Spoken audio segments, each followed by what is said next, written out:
जरा सोचिए, अगर अचानक आपके फोन का जीपीएस काम करना बंद कर दे, टीवी के सिग्नल गायब हो जाए या विमानों का संपर्क कंट्रोल रूम से टूट जाए, तो क्या होगा? ये कोई डरावनी फिल्म का सीन नहीं, बल्कि एक वास्तविक चेतावनी है जो खुद भारतीय अंतरिक्ष अनुसंधान संगठन यानी इसरो ने जारी की है।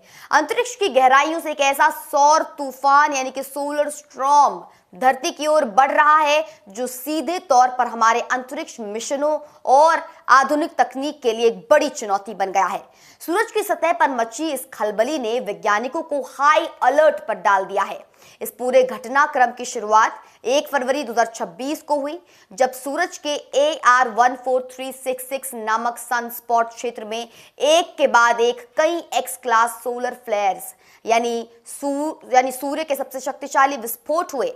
इनमें सबसे खतरनाक था 8.1 तीव्रता का X8.1 फ्लेयर, जिसे इस साल का सबसे भीषण सौर विस्फोट माना जा रहा है।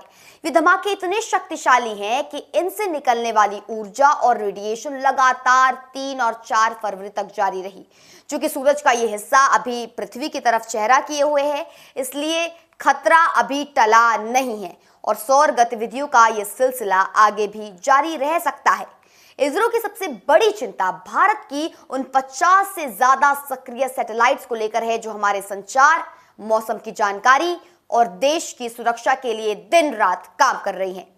इन सौर लहरों के कारण रेडियो ब्लैकआउट हो सकता है, जिससे जीपीएस नेविगेशन में गड़बड़ी आ सकती है। हालांकि जमीन पर रहने वाले इंसानों को इससे कोई सीधा शारीरिक खतरा नहीं है, लेकिन आसमान में उड़ते विमानों और पावर ग्रिड्स के लिए यह मुश्किल पैदा कर सकता है।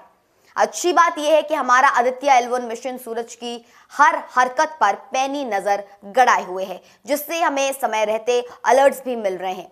इसरो के वैज्ञानिकों ने बताया है कि सोलर फ्लेयर्स कब और कितनी तीव्रता से आएंगे, इसका सटीक अंदाजा लगाना मुश्किल होता है, इसलिए वे लगातार सैटेलाइट्स की निगरानी कर रहे हैं।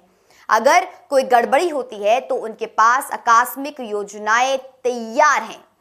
ये सौर तूफान हमें याद दिलाता है कि ब्रह्मांड जितना सुंदर है, उतना ही अनिश्चित भी। फिलहाल हमारी टीमें मुस्तैद हैं ताकि अंतरिक्ष में मौजूद हमारी करोड़ों की संपत्ति और तकनीक सुरक्षित रह सके। फिलहाल के लिए हमारी इस खास रिपोर्ट में केवल इतना ही। आप देख रहे थे इंडिया न्यूज। ऐसी और खबरों के लिए बने रहे सिर्फ और सिर्फ इंडिया न्यूज पर। नमस्कार।